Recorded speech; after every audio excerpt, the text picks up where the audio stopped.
Ladies and gentlemen, welcome to the RDX Sports Podcast. My name's Simon Head, and we have a big week of mixed martial arts coming your way.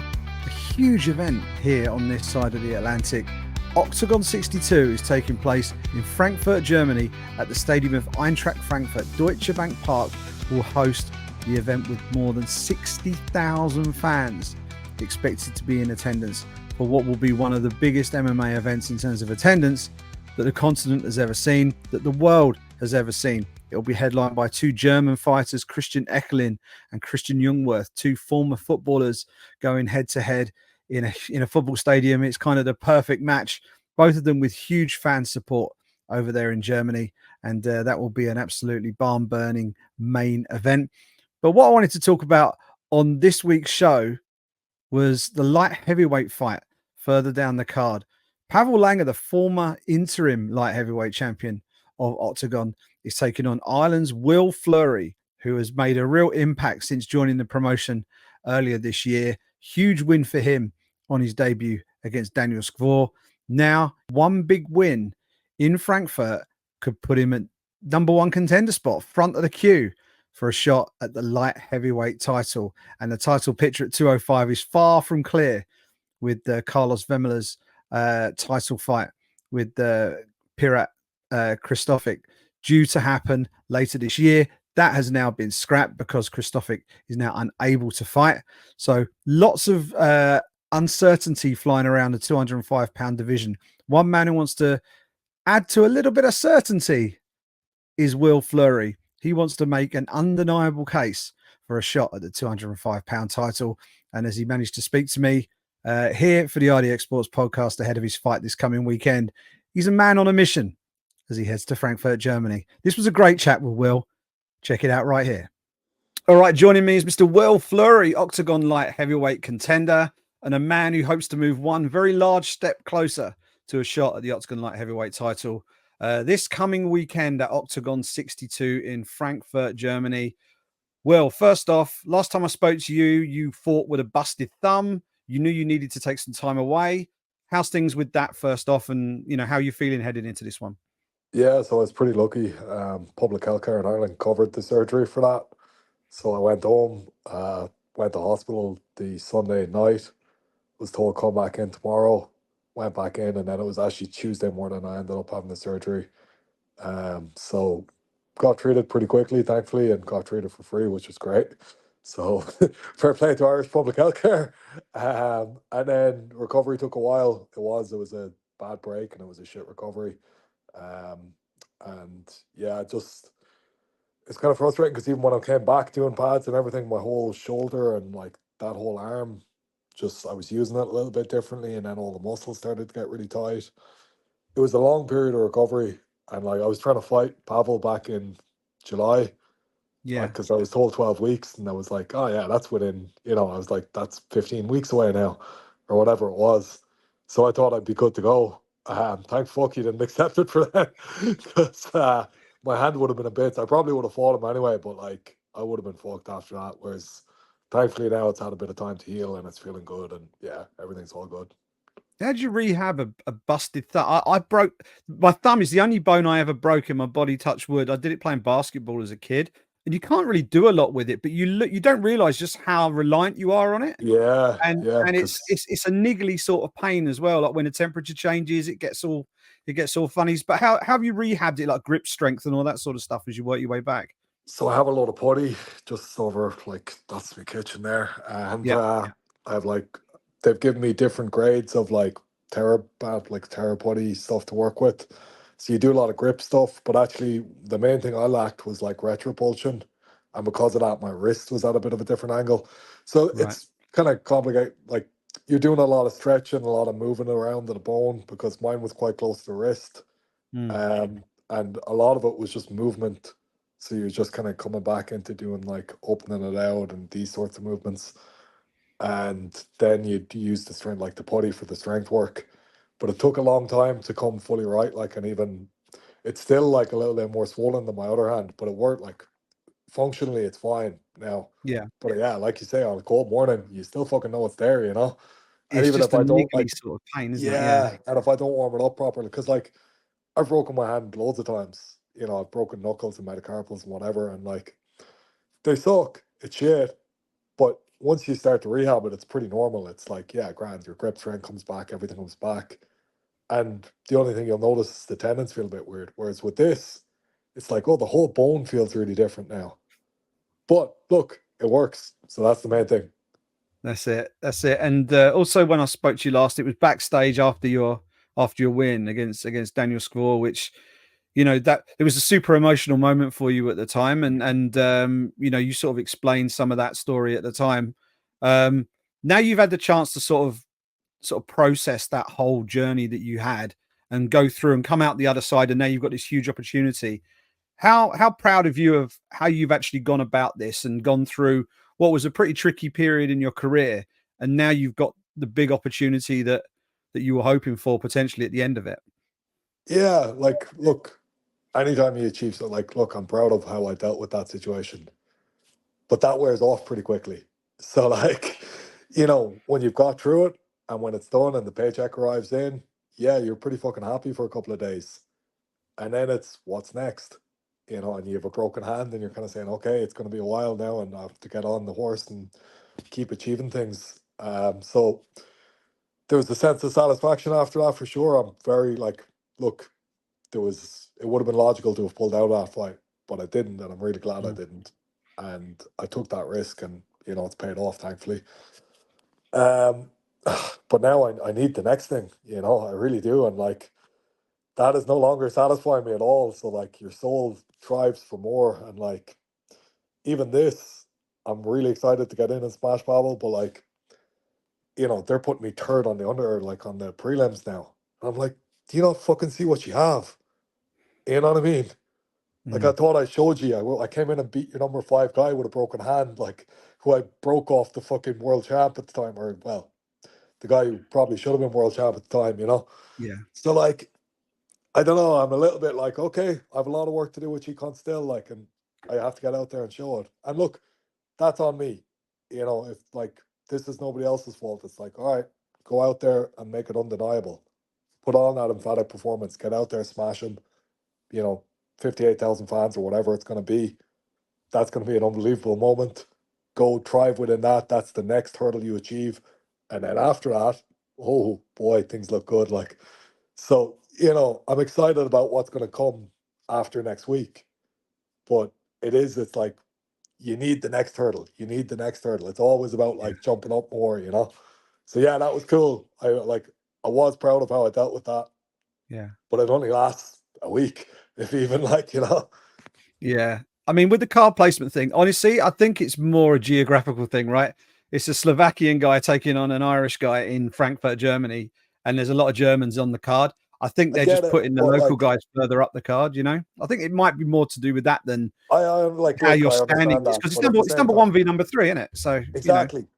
And it's a number one contender fight. And look, PFL, Bellator vet, like, guys fucking gone to every promotion in the world and done well. Like, I've a winning record with every promotion I've ever fought Hmm. with.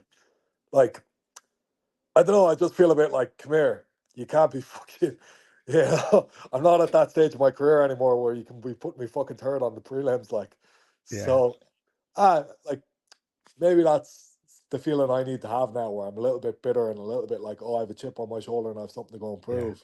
I tend to psych myself up this way, but I saw that only about a half an hour ago, and I was like, okay, fuck you, I'm gonna come in and show you again. And it's not like I'm not angry with them. I'm just more like, all right, gonna have to go and fucking do this shit again, aren't I? So like, it's probably a good thing. Like, Yeah, I mean, on the topic of the status of the fight, number one rank versus number three rank. Have you been given any official word that this is a title eliminator? I mean, on paper, it's pretty obvious that it should be. But has yeah, anyone from Octagon said to you, "Win this, it's the belt next for you"?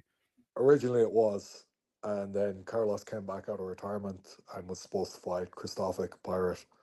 Yes. Um, Now he's just pulled out 2 days ago.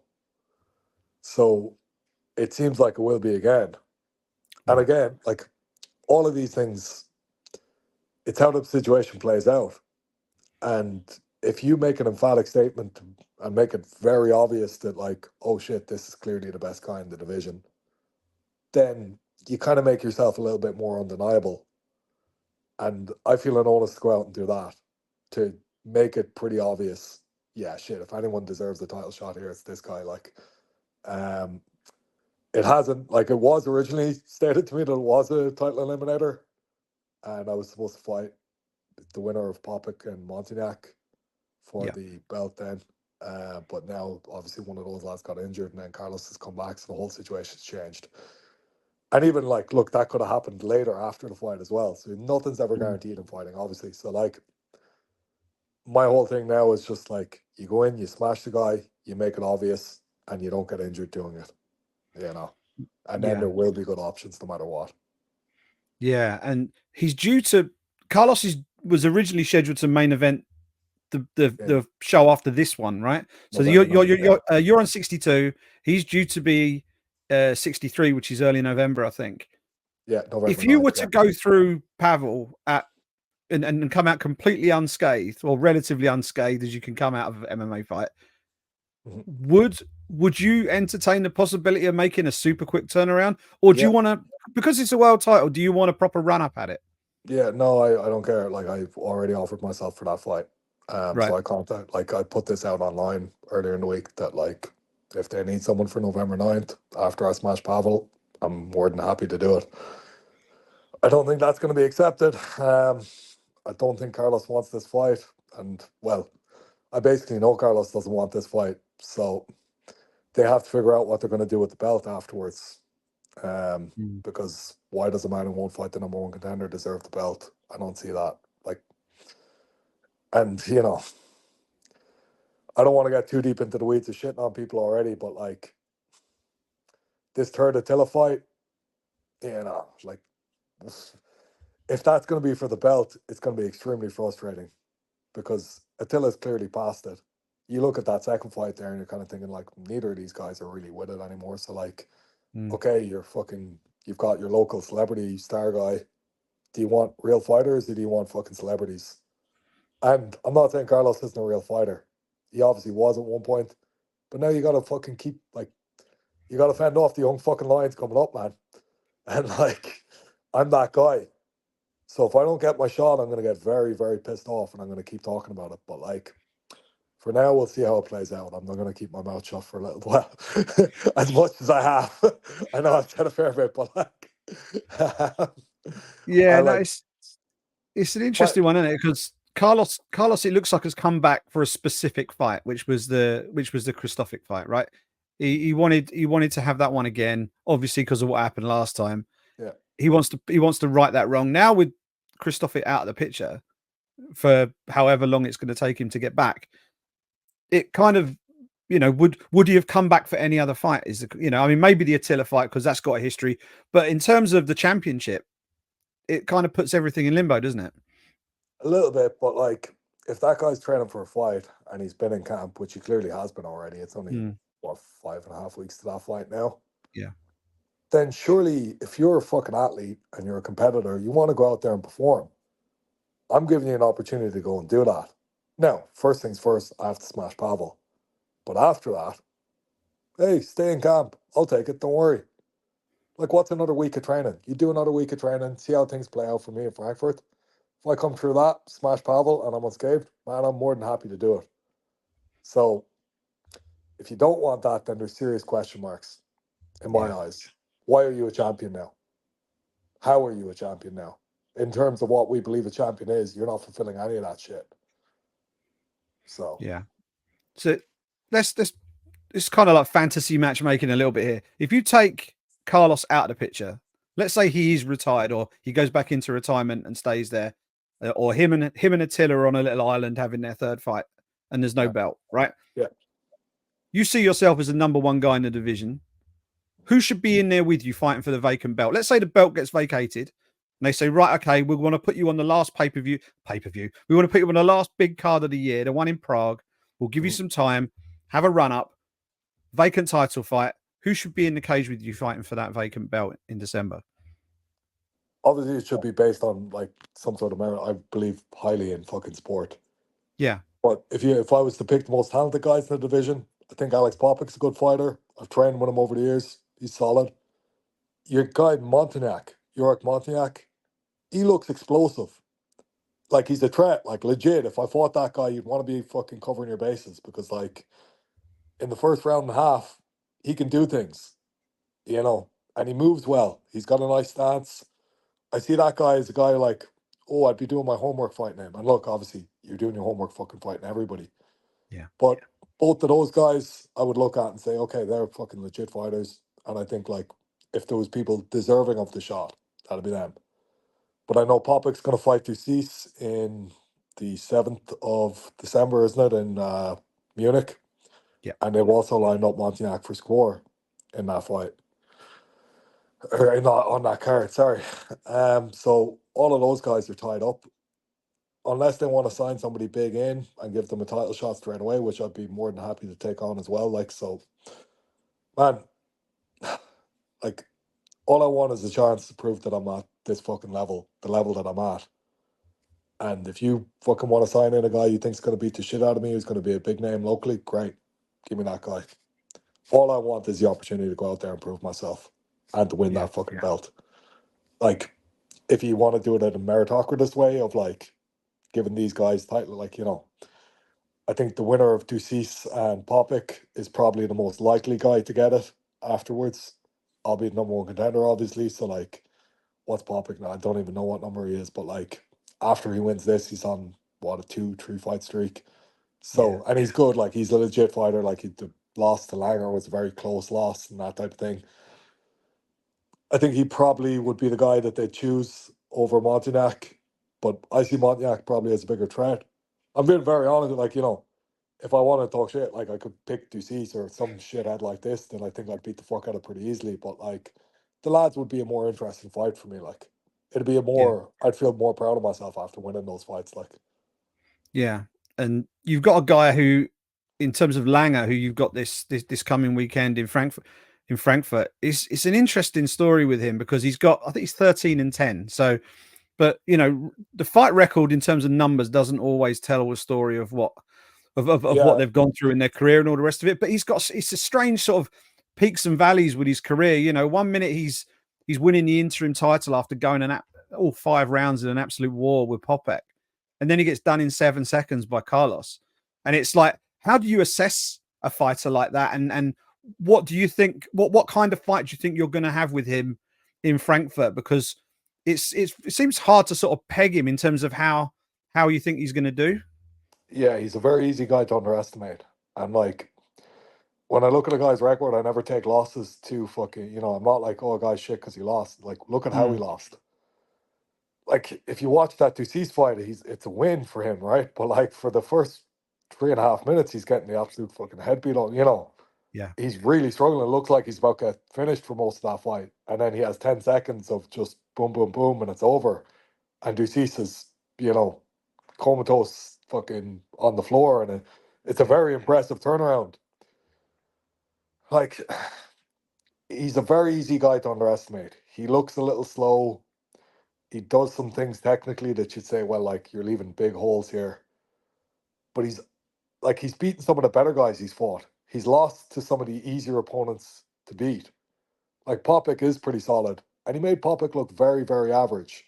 And he won some of the harder round, like as in when it came down to who wanted it more, he showed a lot of desire in that fight. You got to respect that. But at the same time, if you're going to be the type of martial artist I put myself out there as and say that I'm at this higher level and that I can come in and destroy guys like that, you got to see those holes and be able to go in there and execute that and destroy a guy like that. So, look, I won't be proud of myself if I make this a tough fight. I think I'll win. Like, if it becomes a tough fight, I've done the work. You know, I have an insurance policy. I do all the conditioning. I do all the shit that I should do regardless. But at the same time, early on in watching this guy, I was seeing things that I was just thinking, yeah, if you can just time that properly, this should be over pretty quickly. What I will say is, every time he gets rocked, he gets smarter and he somehow survives. Because, like, I don't know, I thought originally maybe this was a tactic that he does where he plays possum a little bit. I don't think it is. I think he gets badly hurt in a lot of his fights, yeah, but he becomes a better fighter once he's badly hurt. He becomes a little bit more logical. He does things a little bit smoother, and he's obviously very physically strong because he can tie guys up and he can suck the energy out of guys very well when they're after hurting them big time. So and he's calm because he does an adrenaline dump later in the fight from that either. So he definitely he has tools, and he's a guy that you have to kind of respect what he's done. But at the same time, if I didn't get rid of this guy, and like if you and I sit here and chat after this fight, I will be disappointed if I make this a tough fight, because it shouldn't be. If I'm the sort of martial artist that I say I am, and I fucking train myself to be on a daily basis, I should be going in there and finishing this guy. How much of a factor is your mental approach when you're in there with him? How big of a factor is that going to be insofar as you've said you've identified holes in his game? You know that he can be rocked. You know that he can be hurt. But on the flip side of that, you also said he gets smarter when he's hurt. He fights more effectively when he's hurt.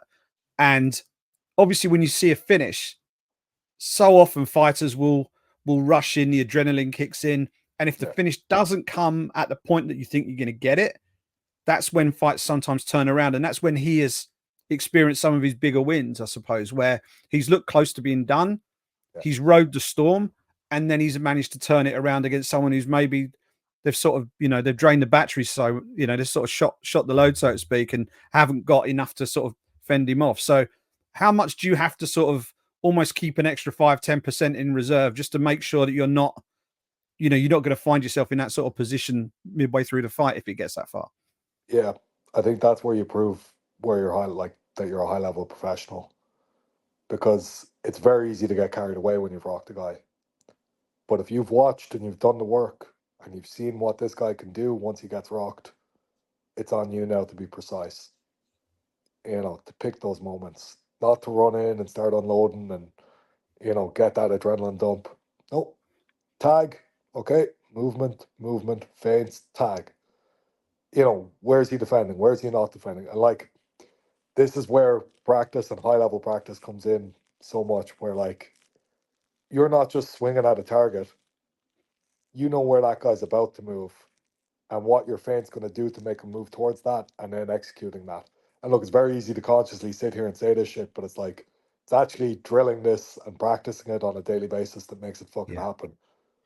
If any of the work I've done in the last 3 months has fucking, I'll find out how effective it is next Saturday.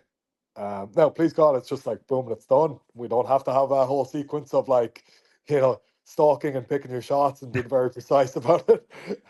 But yeah, look, if I've done the work right, I should be able to execute that very well, and to not get sucked into unloading on a guy and then adrenaline dumping.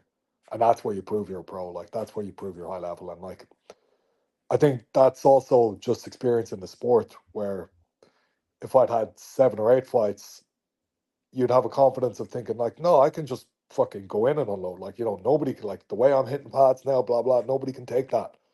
It's like, yeah, okay, cool. Nobody can take that, right? But if he does, what are you gonna do, right? And your ego you get a little bit better at ego checking yourself when you're kind of watching fights as well. Of like, yeah, look, I can fucking hit very very hard. He, the guy can definitely take a punch. So please God, if I connect, the right way originally, there is no follow up. But maybe there is. So let's train for that, yeah. So yeah, I've been doing a lot of that sort of work the last kind of 2 to 3 months, like, and please God, it pays off now. And talking about the work that you're doing, how valuable is it having someone like Carl Moore in there alongside you and in your corner, and someone who is elite level himself at 205 pounds, and having someone of that size and strength to work with on a daily basis and in your corner on fight nights? I mean, how big of an impact and an influence is he on you and your career right now? Like, myself and Carl have been working together for about 5 years, and it's huge. Like, you know, I don't think we thought we'd get as much out of each other as we did originally. Um, and it's been an absolute privilege to have him coming down. Like, we grew very close over the years, and fucking, he's a great person, Carl. But I feel like we're both very chilled out, easygoing people in life. But as soon as we start to get in the cage, like, we're competitive, but not in a shitty way. So like, we could beat the absolute fuck out of each other and then laugh about it 20 seconds later. But we do have that, like, we're both trying to win it type of situation going on a lot of the time, which is great because you need it a little bit and it drives you on. And like, if Carl's able to get something on me for a while, I'm going to be working that thing. And then if I'm able to get something on Carl, he has to improve and he has to get. So like, we've driven each other on, and obviously we've had Johnny around for most of the last 5 years as well, Yeah. and that's been great too because Johnny, like, he's a freak athlete, like, so some of the stuff that I'm able to do to Carl, I just can't, it's like, well, Johnny will just explode out of that, and then you have to figure out Yeah. different ways of going about the same problem, if you know what I mean. And it's really interesting. And just the last couple of weeks, like, I've been getting over to Birmingham a little bit, and I've been training in Renegade, and obviously heading off to Vegas and stuff. I find it really fucking fun and interesting to go and deal with different bodies, and even just to see different reactions, and to, like, it's kind of, I suppose, this high level problem solving shit of like, okay, this guy's able to do this, but this guy can do that. Like, how different people deal with the same situation and how effective the different responses are. And then, judging your fucking positioning off of that, like, where should I be during that? What am I doing here that's going to exploit that? And even, I suppose, the more you see and the more you feel, just the more fucking actual experience you have, and the more brain, like, it's like if you've read fucking hundreds, thousands of books, you know nearly every word in every book. But if it's your first or second, third time reading a book, like, you're going to have a thesaurus next to you most of the time. So it's kind of that sort of a thing of like, well, I've seen this before. I know what Yeah. this is. And the more people you can, like, look, I just feel I've been pretty lucky the last few years that we've had like a lot of high level big lads around. I hope that we can get more. And like, if not, I'll be traveling, finding them wherever I can. Because my goal in this thing, man, I'm 35 years old. By the time I'm done with this shit, I want to know I've been as fucking good as I really could have been. And like, I don't want to have any regrets at the end of this. Like, look, Octagon is going to be my legacy. Like, I'm here to stay by the looks of it. Like, and I'm very determined to do something special before I leave. And for that to happen, I have to go out there and try to be as good as I can on a daily basis. And for that to happen, you have to get different bodies, different responses, different high level people who've been around the game a bit and like are going to present problems. So I'm not like myself and Carl have a great thing going. Johnny obviously as well is around a bit, but who knows how Mm. long all this continues for. I'm going wherever I can go or to be as high level as I can be. And it's a fact, like, I'm still, if anything, I'm probably more obsessed with that now than I was 6, 7, 8 years ago when I originally started training full time. Like, Yeah, it's interesting. Like talking to different fighters, they have different motivations. Some are there just to get championships. Others are there because they just want to get better. And the ones that tend to want to just focus on themselves and get better, you find that they stay in the sport for longer because yeah, they always have something they're working towards. It doesn't, even if maybe a championship route is closed off to them. You look at people like Jim Miller, right? He's gonna fight in the UFC for the 45th time, I think, right? incredible, Or yeah. his 45th career fight or something. He's just been booked.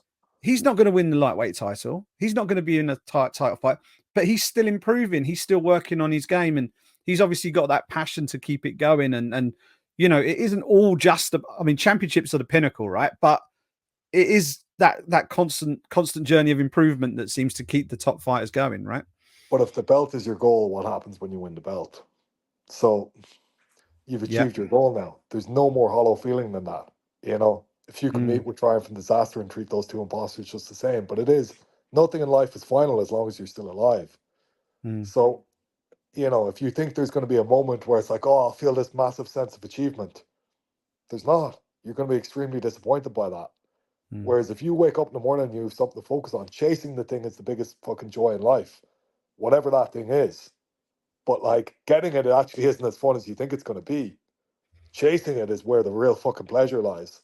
So having that purpose, and even like, look, this is why I fucking love fighting. Like, everything I do now has purpose. Everything I eat, like, I'm fucking week out from wake up, like all this shit. It's like, yeah, you have to live this way, otherwise things are going to be fucked. So you're kind of, it's, that scene in Fight Club where he puts the gun to your man's head and he's like, you're going to wake up tomorrow morning, you're going to go and you're going to get that degree and all that type of shit. That's fighting as a, like, a different version of that same thing Yeah. where yeah, you need to go and do this and perform, otherwise there's serious consequences. And to me, like, yeah, the whole goal of getting better every day, it's a beautiful focus to have because it's never ending. You can Mm. always get better. If you dream of a belt your whole career and you get the belt, now you think you're going to be satisfied. No, that satisfaction lasts 2 days, 3 days. You're going to sit at home with your belt and you're going to go, okay, what do I do now? Yeah. What next? Yeah. Yeah. And there has to be. And like, what next is beautiful because at least there is a next. Yes. Someday there's Yeah. not going to be. You know? Yeah. This is So true. This fucking is appreciate true. the fact that you have to find something else. That's it. One thing I wanted to ask you, you've always taken this very sort of business like approach to your fights. When I say that, I don't mean like business. I mean like you have a task at hand, right? And you focus singularly on that task and you do everything you need to do to accomplish it, right? But do you get the opportunity? Do you give yourself the opportunity to sort of stop and smell the roses as you're going? I mean, you're going to fight in a football stadium next weekend Yeah. that, from my last update, is going to have 60,000 people in it. It could be the largest attended MMA show, certainly in Europe, possibly ever, right? And World Cup matches have been held there. European Championship matches have been held there. You're going to fight there. And Yeah. I know you said you're early on the card, but you only have to look at any of Octagon's fights in Germany. That'd be Those nuts. guys fill the arenas from fight Yeah. one, Yeah. right? That's gonna be If there's class. not 40, 50,000 people in their seats when you walk out, I'll be very surprised, right? Yeah. Possibly more. So, do you get the opportunity to allow yourself that moment to go, well, look at this. Look at what I'm experiencing here. This is something I need to sort of just store it away in the memory bank so I know that I've got that memory there. Do you know what I mean? Yeah, like look, when you're in those moments, I don't know if you enjoy them the way you think you will. Like Mm, you definitely like look, I love one. Like I've gone out in front of pretty big crowds a few times in the Tree Arena and like down in South Africa, had a pretty big crowd kind of booing me one day. I fucking loved it. It gave me mm, such a buzz. And even like obviously with my own fans cheering you on, it's an amazing buzz. I know I'm gonna get that buzz if there's a big audience there, and especially if they're passionate. And like, look, I'm the type of I get them going anyway. Like, so I'm gonna have fucking a big walkout, pump it up, and like get in the cage and get everyone going. That to me, that's like the fight mentality. That's the fight mode. I love fighting itself. Like, and like, look, you can say all this shit about like the journey and getting better and blah blah blah. I think I'm one of the rare cunts that like genuinely actually loves fighting as well.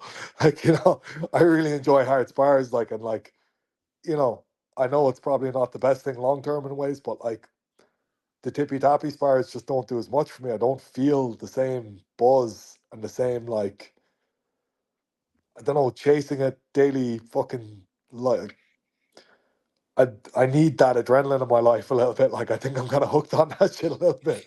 So like those moments when you're fighting and when you're walking out in front of a crowd, yeah, they're incredible. But I don't know if enjoyment is the right word. They just feel significant. And that significance becomes something that you chase. The feeling of like, "Whoa, shit, that's cool. You're alive. You know mm. what I mean?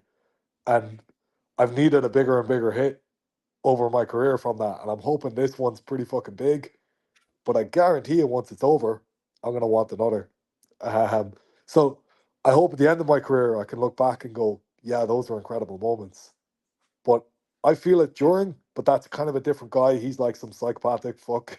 The guy who's actually enjoying all of that shit. Like, Yeah. it's not like this lad. But at the same time, I hope when it's all said and done, and I'm eventually done with all of this shit, I can look back and go, yeah, that was incredible. Because even some of the stuff that I can look back on already, I just don't. Doesn't mean nothing to me. I don't feel it. I don't, you know, doesn't satisfy me at all. And I'm like, I'm just about what's in front of me. So I know that's not exactly the best way to be in it. You want to be able to enjoy what happened. And like, I've had some really significant shit go on. And like, 3 times I walked out in the Tree Arena and got a huge reception every time. And that was fucking amazing, right? But like, I don't relive that. I don't fucking, even like won that belt down in Abu Dhabi, the one that's on your man there. Um, like that was, I headlined at the Etihad Arena to do that. Now it wasn't filled or anything, but like there was about 50 or 60 of my own people there, and it was a fucking amazing night, all that type of thing. Yeah, I don't know. I never think about that. Like, You like, don't relive any of your past fights, so like you don't sometimes. Obviously, you'll look back at fights for tactical and technical reasons, maybe, but you yeah, never just sit back and go, "Do you know what? This was a cool night. This was a special no, moment. I'll put this on just to relive it because I remember that being a special moment." not really, no. Like, look, it's funny. It's the opposite. Like, so, like, I honestly, genuinely don't take any, like, major pride in it. Like, I watch fights back and I'm like, oh, look what you're doing there, you muppet. Like, oh, why the fuck did you do that? Like, and you're like, you'll only see the stuff you fucked up. And in a way, probably good thing, like, because there's lots of fucked up over the years, and I've definitely not been a perfect fighter throughout my career. And, my record fucking proves that. Like, I got the shit kicked out of me in the Tree Arena one of those nights by Norbert Naveni, and it was like an absolute destruction. Like, I made it to a decision, but like, I was absolutely manhandled throughout the fight. Things like that stay with me. So, like, I will think about that fight on a near daily basis. No, not Right. daily, but like, I'll remind myself about that fight a lot. I don't The one ever where it went remind myself. wrong. The one Yeah, where it went wrong. Yeah. yeah. And like, even my last loss was to Maciej Krzansky. He's a good fighter. He's gone on and proved he's a really good fighter since. But like, every time I even think of his name and like think of him, I feel that thing in my soul of like, oh man, how did you let that shit happen? Whereas when I think about the win, like, it's pretty non-emotional. It's like, it doesn't actually mean much. It's done, it's over, it's finished. It's something that's already, you tick that box, move on. Mm.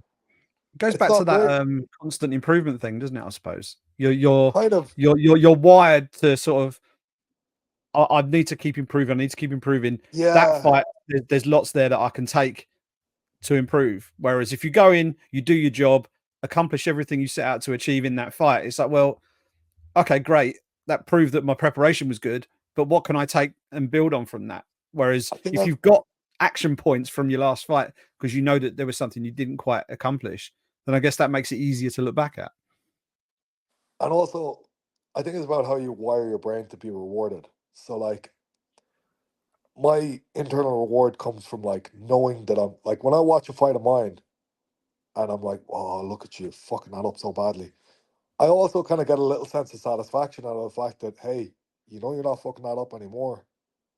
And that, like, Yeah. that little thing of like, you're gradually getting a bit better at that. There's a genuine sense of pride there. Like, I feel that like satisfies my soul a little bit.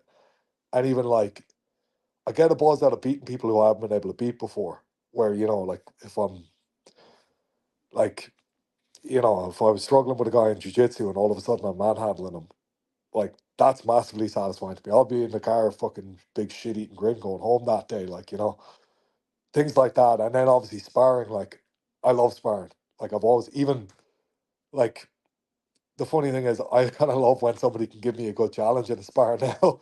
It's been the opposite because, like, it doesn't happen too much.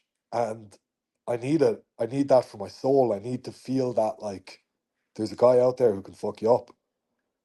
And on the day, like, when I went over to Vegas and I was having some good hard spars, like, I remember, like, driving home, like, back to the Airbnb I was staying in and just being delighted with life. Because, like, you're going to go in tomorrow, you're going to have another cut off of that. And like, we were sparring nearly every day over there, so it was good. It was like, there's a buzz from that I can't, like, the thing of, you're gonna have another crack, you're gonna get the better of that guy. The challenge, the thing of like overcoming the fucking thing. And like, here's the thing, all of that's great, but it's not actually making you a living. It's the sport, like, it's getting in and fight night and proving it. And I suppose I get so much satisfaction out of those moments because they should lead to big performances in the moment coming up in a week. And even like the fact that I can sit here and be so fucking confident and talk shit like I'm going to beat Pavel already. Man, that guy's not showing up to lose. He's a solid fighter. He's had 23 fights or whatever it is. He knows what the fuck he's doing. But man, I've been chasing this hard for a long, long fucking time. I know the type of man I am and I know the character that I have. You're going to have to be a hell of a fucking fighter to come in and beat me. So, like, there's a satisfaction in just that alone. Like, of like, yeah, I know what I fucking am. Like, I was thinking about this the other day, and like, it's controversial, but it's true. You put me in a fucking cage with 4 ounce gloves on the island of Ireland. Nobody fucks me up. Like, I'm the guy on this island that, like, you literally, like, there's no other man in the 5 million men here that can fuck me up in a cage with 4 ounce gloves on. You know, it doesn't matter what your weight is, doesn't matter any of that shit. I'm going to be the guy winning that. Like, I get a sense of satisfaction in that. And I want, like, you know, I don't have some fucking primal desire to go and prove I'm the top monkey, but there's a satisfaction there. Like, I'm proud of the fact that I am that, and I want to expand that. Like, I want to make that, like, it's not undeniable, but like, yeah, hey, that guy was fucking damn good at what he did. And that's Yeah. probably why I feel this like slighted thing of like being third on the card. It's like, no, I'm that. You just don't fucking see that I'm that yet.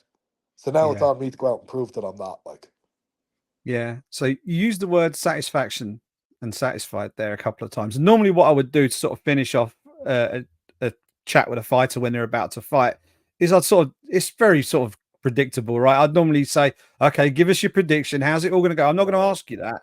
I'm going to yeah. ask you what would a satisfied Will Fleury look like on Saturday? What would you have had to have done for you to stand there in the cage, or to when you walk out the cage after the fight? What would you have had to have just done to leave that cage satisfied? So I would have gotten into the cage, pumped the fans up, gotten a response from the crowd, started the fight in a calm but really vicious manner, waited, and got that boom, viral, fucking undeniable, emphatic knockout. That would be an extremely satisfied Will Fleury walking out of the cage. And even then, like, to get out, like, you know, to make it all, like, you know, when I'm walking out of there, I want the 40 odd thousand there to go, shit, that guy's obviously the number one contender. Like, you know, and for Andre and all them boys looking around, they're like, yeah, shit, we can't deny that anymore. You know, that would make me very, very happy. So there we are, Will Fleury. Hard not to get fired up for a fight when you hear that man sit and talk. A real pro's pro when it comes to being just a pure fighter, a pure fighter. He just wants to go in there and prove himself against the very best you've got. And Pavel Langer is certainly one of the best that Oktagon has. And if he gets past him on Saturday night in Frankfurt, big things could be just around the corner for Will Fleury. Really appreciate him taking the time to sit down and chat to us just ahead of fight week this week. And looking forward to seeing how he goes on fight night in Frankfurt, Germany. 60,000 fans are going to be in attendance. And fingers crossed, the RDX Sports podcast will be there in person to check it out as well. Hopefully I'll be there to share a few insights of just what it was like to be there on fight night. We've got a huge fight card. We've got a halftime show with John Newman playing a gig at halftime. It's going to be quite a scene over there in a stadium that has hosted World Cup matches, European Championship matches, and now it's going to host the Oktagon MMA cage and a huge fight card in Germany. If you're in the UK, you can catch it on DAZN. Go to octagonmma.com. If you're outside of the UK, check out where you can watch these fights. I think it's definitely going to be one you want to see. If you haven't seen an Oktagon MMA show before, then I think you're going to be pleasantly surprised. The production value is really good. The quality of the fights is really good. And, they're looking to build something really big over there in mainland Europe, and they're doing great things in Germany. So looking forward to seeing how that one pans out. Will Fleury versus Pavel Langer, just one of a number of big fights on that card, which is headlined by the Battle of the Christians, Christian Jungwirth versus Christian Eckerlin at welterweight. Two former pro footballers going head-to-head inside a football stadium. It should be an absolute banger. Anyway, thanks so much to Will Fleury for taking the time to chat to us ahead of fight week. And thanks so much to you for checking us out at the RDX Sports podcast. You can check out RDX on the socials, RDX Sports on X, RDX_sports on Instagram. You can follow me on all social platforms at Simon Head Sport. And don't forget, you can get the podcast on YouTube via the RDX Sports YouTube channel. You can get it on Spotify, and you can also get it on Apple Podcasts. That's all we've got for you this week. Enjoy the fights this weekend. See if you can check out Oktagon 62 and everything else we've got coming down the line as well. Enjoy the fights, and I'll speak to you next week.